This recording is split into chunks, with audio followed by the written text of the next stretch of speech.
Mr. Jones, you rented a luxury vehicle, or rather I should say you tried to rent a luxury vehicle from Mr. Mitchell, a Ferrari. Am I correct in saying that? Yes, yes, Your Honor. And you paid $2,500 for the Ferrari. Is that was for the day, right? Just That one was for one day? For just the day. Okay. And you received a Mazda Miata in return. Yes. Okay. And it also shows here that this caused you unnecessary stress and embarrassment. Absolutely. And this was your wedding day. On my wedding day, Your Honor. Okay. Tell the court what happened. Okay. So here's how it went down. Okay. It's my wedding day. I rented a luxury vehicle from this man, a Ferrari to be exact, Okay. on my wedding day as a surprise to my wife, my beautiful wife. And when I went out to the church lot, my goodness, to my surprise, I saw a Mazda Miata instead of a Ferrari. I'm confused. What? You heard correct, sir. You went to you had an arrangement for a Ferrari, and Mr. Mitchell offered you a Mazda Miata. Mazda Miata. It was a 1990 Mazda Miata. You know how I know it was a 1990 Mazda Miata? Because it still had the rolling windows.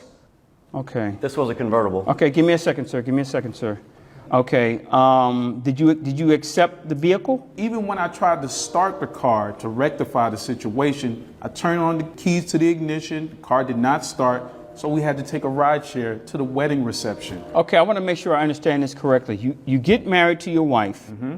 You guys are coming out, and you're expecting the car to be there on the property, and then you drive off to the reception, and you got greeted with the Mazda Miata. Am I understanding that correctly? Yes, Your Honor. Okay. And you said you called a ride share to the reception? A ride share with all our clothes, everything just dressed up, and it was highly embarrassing. All right. Mr. Mitchell. Yes, sir. Judge. Can I get your side of the story? Yeah, I think that after you hear the facts of this case, it's a pretty open and shut case. First of all, the conversation went something like this.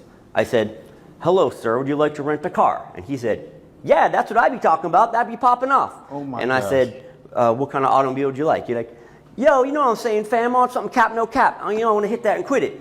And I'm like, "Okay, we'll do our best. We'll do our best to provide you with a luxury vehicle." So that's what I did. We gave him a 1990, as he said, luxury vehicle, a Mazda Miata convertible. On the contract, it says, if I am unable to provide the Ferrari, that there will be an adequate replacement. So in terms of an adequate replacement, I would like to quote the popular interwebs. The 1990 Mazda Miata combines affordability with clever engineering, dependability, and driving fun, even at low speeds, and that's right from the internet. And this little baby's going 8.6 in 60 seconds. This is a beautiful car. It has risen in value, the models between 19 and 98. A lot of my upper end clients actually want this car. Now, the reason why I needed to make that change is because I had a very popular athlete that shall remain nameless, but he's won quite a few championships.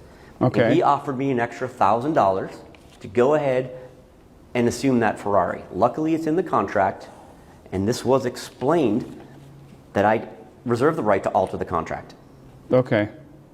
All right. And you altered the contract because someone paid you more money. Exactly. Yeah, Okay. a famous athlete All right. who I'm a big fan of. Okay. And that was $1,000 more? $1,000. I'm a businessman, and that's good business. So, Okay, Mr. Jones, were you aware of the contract saying that he has the right to change the vehicle and give you a car that's adequate? You're aware of that, correct? Yes, Your Honor. All right. Now, so here's my question. Mr. Mitchell, you said, and these are your words, an adequate replacement. yes, sir. Do you feel that a 1990 Mazda Miata is an adequate replacement for a Ferrari? I think anyone would. And if that wasn't enough, I went ahead and gave him $50 off of that base price. So for him to say that I charged him the full amount, I didn't. Okay. I took care of that customer service issue. Okay. As best I know how. Okay. Are you familiar with how much gas costs? $50 won't even pay for the gas to fill up a Ferrari, Under much less a administration, Miata. I know it. I know exactly. What you mean. But what I'm confused is you honestly telling this court, I nothing against Mazda or the Miata. I'm pretty sure it's a wonderful car, but let's be honest. You can't compare a Mazda Miata from over 20 years ago to a brand new Ferrari. It's a rotary engine, and it's like this. It's almost a straight line. It's not almost like level that. for me. Sir, what's the value of a Mazda Miata? Do you know? According to the internet, that model year is $5,680. Okay. A brand new Miata today will cost you top of the line $37,000. Ferrari costs you $200,000. You're comparing $200,000 brand new to a brand new Miata. The numbers don't even match up. So we're Intrinsic talking value. about a car that's in 1990 Yes. to a Testarossa. Absolutely. The numbers Their best don't year. even match Their up. best year. They're not the same, sir. The same. They're not the same. And here's my thing, okay?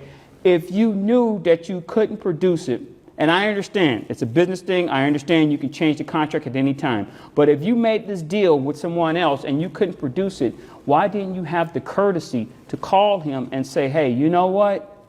I can't give you the Ferrari, but I have something comparable. This is what I have available. Your Honor, Okay? may I Yes, sir. say something?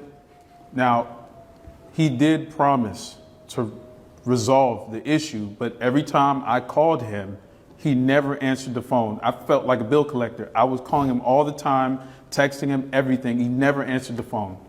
Did you receive any calls from him? I did have a few missed calls from him.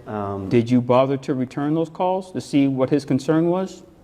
I didn't get the opportunity because I thought he would be elated with the Mazda Miata 1990. Did you drop off the car to him at the wedding site? I was dealing with other business at that point. I had one of my associates do it. So your associate, did you address your concern to the associate? As I was trying to talk to the associate and grab the associate, he ran. Okay. Just left. All right. Fam, that's not exactly what happened. That's exactly what Okay, happened. gentlemen, I think gentlemen, that was That's not what I was cousin finna or do. something. Gentlemen. I ain't That finna must do have been this. his little brother. Gentlemen, please. I've made my ruling in this case. The court's going to find on behalf of the plaintiff and Mr. Mitchell, you would pay him the $2,500 that he's asking. Let me explain my position here, okay? Mr. Mitchell, you say that you're a businessman. I am. And you should know that there's an old saying that the customer always comes first. Now, I understand that's not a true statement. There are going to be things that's going to sway that particular statement from coming into fruition. But here's my thing. If you sign a contract and he's coming to you and you say, I have a Ferrari for you, and you can't produce the Ferrari, and like you said, hey, I have in my contract that we can change, it would behoove you to offer something that's comparable. I understand what you're saying as far as the contract goes, and you're not wrong. If it's in contract and he signs it, okay, you're good to go. But your company didn't offer him a comparable model. If you're going to offer him a Ferrari, you're not going to offer him a Mazda or Toyota. You know, come on, let's be realistic. If you would have told him something, I don't have that, you know what? I have a brand new Porsche in the back. He may understand that. Your company did not contact him to say we ran into a problem. Your company showed up and said, okay, here, take this, have a nice day, and you left. Yep. Sir, that's bad business. Bad business. That is bad business, sir. That is why I'm ruling on his behalf. Sir, in the future, I recommend for you, when you rent a car, find out what they have available. Because if something happens to the Ferrari, let's say they're bringing the Ferrari and they crash and now they got to go back and get another car. You want to know, okay, what other stuff do you have that you can bring me on this day? Like you said, this is for your wife, and I'm sorry that your wedding day got ruined. Yep. But I'm going to, like I said, I'm going to rule on your behalf. But sir, you have to take due diligence to make sure that they have a comparable model in case something does happen. And if they don't have it, you can walk away and say, I'm not signing this contract unless I know that I'm going to get something exactly or close to what I asked for. Okay? I hear you, Your Honor. Gentlemen, case is dismissed. Court is adjourned. 50% of divorces come from marriages. Almost all of them. Is that why you by yourself right now?